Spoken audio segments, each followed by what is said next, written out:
शुरुआत करते हैं मध्य प्रदेश के ग्वालियर से, जहां पुलिस ने डिजिटल हाउस अरेस्ट की ठगी करने वाले मास्टरमाइंड को भिलाई से किया गिरफ्तार।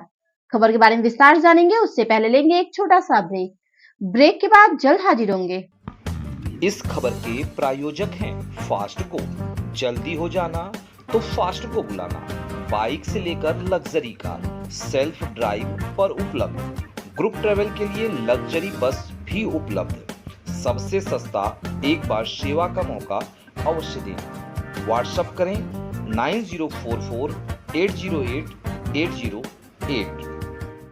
ब्रेक के बाद आप सभी का स्वागत है। खबर मध्य प्रदेश के ग्वालियर से, जहां क्राइम ब्रांच के साइबर क्राइम विंग ने डिजिटल हाउस अरेस्ट कर 51 लाख रुपए की ठगी करने वाले मास्टरमाइंड को भिलाई से गिरफ्तार किया है। जिन खातों में ठगी के रुपए ट्रांसफर किए गए थे वह जम्मू कश्मीर, गुजरात और संयुक्त अरब अमीरात के हैं।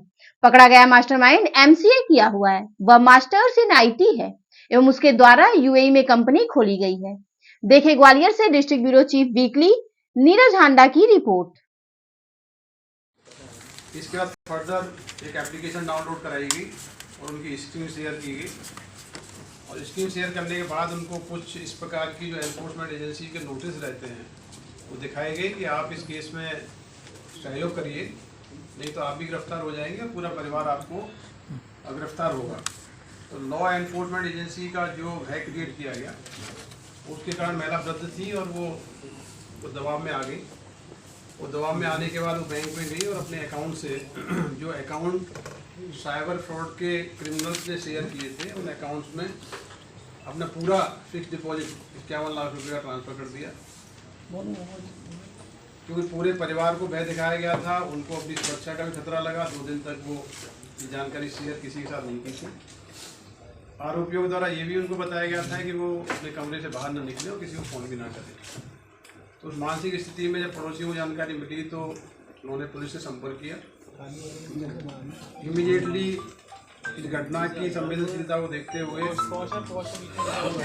क्राइम ब्रांच थाने में केस रजिस्टर किया गया और उस केस की इन्वेस्टिगेशन के लिए, जो कि बहुत ही गंभीर मामला था और एक वृद्ध लिया गया इस केस को, और इसमें एक विशेष SIT कॉन्स्टिट्यूट की गई। SIT में क्राइम ब्रांच के एडिशनल PC रियाज, हमारे आयुष और हमारी साइबर क्राइम की जो टीम है जो जनरली साइबर केसेस को इन्वेस्टिगेट करती है, उनको एक केस सौंपा गया। ये केस बहुत ही चुनौतीपूर्ण था। इनिशियली जो इन्वेस्टिगेशंस हुई उसमें पता लगा था कि जो पैसा फ्रॉड के जरिए लिया गया है अकाउंट्स में, वो अकाउंट जम्मू कश्मीर में ऑपरेट हो रहे हैं। जम्मू कश्मीर के अकाउंट को जब इन्वेस्टिगेट किया गया तो पता लगा कि अपने कई सारे स्टेट्स के 20-25 अकाउंट्स में पैसा ट्रांसफ़र हुआ है। अकाउंट्स भी एक तरीके से फेक ही अकाउंट थे और तो बहुत स्पष्ट जानकारी नहीं मिल पा रही थी। इसमें से फ्रॉड का कुछ पैसा UAE के अकाउंट में गया था। साइबर टीम ने UAE से इंक्वायरी निकाली और वहाँ से कुछ चीज़ें हमको पता लगी। फाइनली इसमें ये पता लगा कि कुछ 5 अकाउंट कोटक महिंद्रा में भिलाई में ऑपरेट हो रहे हैं और कुछ पैसा भिलाई में भी गया है। तो टेक्निकल टीम लगातार इसमें काम कर रही थी और बहुत अच्छी इन्वेस्टिगेशन इसमें की गई है और फाइनली भिलाई में जो मेन इसका किंग पिन है, तो मास्टरमाइंड पूरे साइबर फ्रॉड क्राइम का है, वो कुणाल जायसवाल है। रोटेट होकर फाइनली कहाँ गया, इसकी इन्वेस्टिगेशन करनी है। अभी हमने आरोपियों को 7 दिन के रिमांड पर लिया है, क्योंकि ये न केवल इंटर स्टेट है बल्कि इंटरनेशनल फ्रॉड है, जिसमें कि पैसा UAE कंट्री के अकाउंट में भी गया है। कुणाल जायसवाल जो आरोपी है, ये भी जानकारी में आया है कि UAE में एक कंपनी इन्होंने रजिस्टर करा रखी है। उस कंपनी के अकाउंट्स में भी पैसा रोटेट हुआ है। तो कंपनी किस प्रकार से रजिस्टर्ड हुई और किस प्रकार से ये पूरा पैसा चैनलाइज हुआ है, सभी सब्सिक्वेंटली जो इन्वेस्टिगेशन होंगी उसमें मिलेगा। कुल मिला के ये एक बहुत अच्छा केस है, जिसमें कि ऐसा साइबर फ्रॉड का ये मामला निकला है, जिसमें आरोपी न केवल इंटरस्टेट ऑपरेट कर रहे हैं बल्कि इंटरनेशनल कंपनी रजिस्टर करके भी साइबर क्राइम कर रहे हैं। तो अभी काफ़ी इसमें कार्रवाई की जानी है।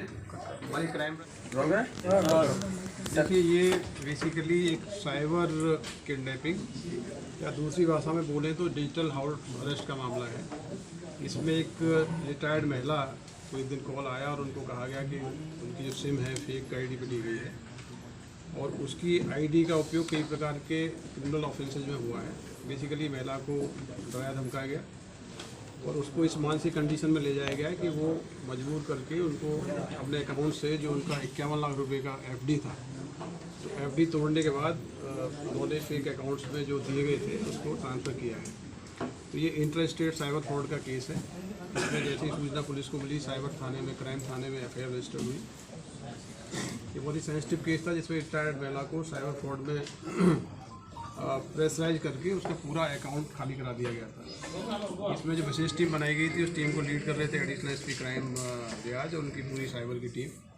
ये चैलेंजिंग केस था क्योंकि इसमें इनिशियली जो पैसा ट्रांसफ़र हुआ था जम्मू कश्मीर के अकाउंट में हुआ था, उसके बाद सब्सिक्वेंटली कंट्री के कई सारे स्टेट्स के अकाउंट में ट्रांसफ़र हुआ था। कंट्री के अलावा भी ये भी पाया गया था कि इसका जो फ्रॉड का जो पैसा है उसका बड़ा हिस्सा एक यूएई के अकाउंट में ट्रांसफ़र हुआ है। हमारी साइबर टीम लगातार केस को इन्वेस्टिगेट कर रही थी। इसमें जो लीड्स मिली दुबई से भी हमने काफ़ी इसमें लीगल जानकारियाँ प्राप्त की गई। उसके आधार पर पता लगा कि भिलाई में कुछ अकाउंट ऑपरेट हुए हैं जो कोटक महिंद्रा बैंक के हैं। भिलाई के अकाउंट्स की इन्वेस्टिगेशन करने टीम गई थी और जो एविडेंसेस मिले उसके आधार पर एक मेन जो आरोपी है कुणाल जायसवाल बेसिकली भिलाई का रहने वाला है और इसने दुबई में एक कंपनी रजिस्टर की हुई है और ये पूरी संभावना है कि जो फ्रॉड का जो पैसा इसमें लिया गया है वो उसी कंपनी के मार्फत संभवतः ट्रांसफ़र हुआ होगा। तो इसकी कुणाल जायसवाल की अरेस्ट हुई। इसके बाद इसके घर की जो तलाशी ली गई वहाँ से काफ़ी बड़ी संख्या में एटीएम कार्ड्स, बैंक पासबुक और अन्य डॉक्यूमेंट्स मिले हैं, कुछ मोबाइल फ़ोन भी मिले हैं। तो एक प्रकार से इंटर स्टेट और इंटरनेशनल साइबर फ्रॉड गैंग है जिसमें लोगों को कई प्रकार की टेक्निक का उपयोग करके घर में रहने में मजबूर किया जाता है, उन्हें एक तरीके से बंधक बना दिया जाता है और एक प्रेशराइज किया जाता है कि वो अपना पैसा ट्रांसफ़र कर दें। इस केस में भी ये उनको जवाब दिया गया कि आपके अगेंस्ट में क्राइम ब्रांच में कई सारे केस रजिस्टर्ड है, क्राइम ब्रांच मुंबई में।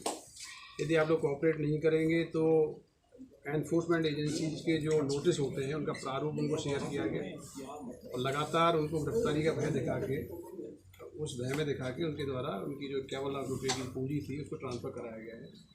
तो इसमें अभी काफ़ी इन्वेस्टिगेशन की जानी है, लेकिन प्राइमरीली जो हमारी टीम ने काम किया है बहुत ही ये सफल ऑपरेशन है।